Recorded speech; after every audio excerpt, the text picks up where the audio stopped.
Ézéchiel 37. La main du Seigneur fut sur moi, chapitre 37, verset 1. Et il me fit sortir par l'Esprit du Seigneur et me déposa au milieu de la vallée et elle était pleine d'ossements.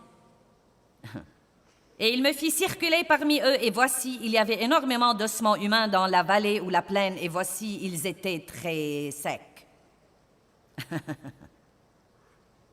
Ossements secs. Je me sens comme un sac d'os secs, Dieu. Et il me dit, fils d'homme, ces os revivront-ils? Je dis, Seigneur Dieu, c'est toi qui le sais.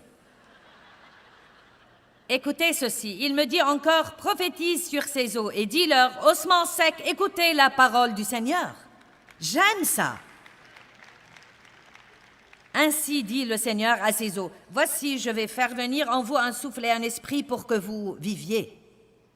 Et je mettrai sur vous des nerfs, et je ferai venir sur vous de la chair, et je vous recouvrirai de peau, et je mettrai en vous le souffle et l'esprit, et vous, ossements secs, vivrez, et vous saurez, comprendrez, et vous rendrez compte que je suis le Seigneur, le dirigeant souverain qui exige la loyauté et l'obéissance.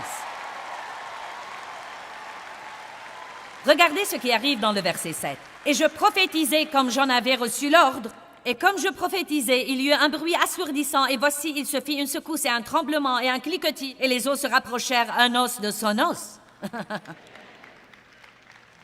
Puis il continue jusqu'au verset 10. Et tout à coup, ces ossements secs se tinrent debout, une immense armée remplie de l'Esprit de Dieu. Peu importe le nombre d'ossements morts que vous avez dans votre vie, tout dans votre vie pourrait ressembler à des os morts et desséchés.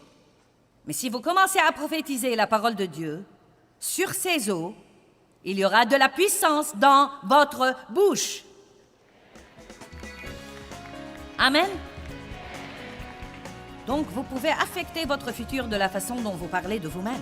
Vous pouvez affecter votre futur de la façon dont vous parlez de votre futur.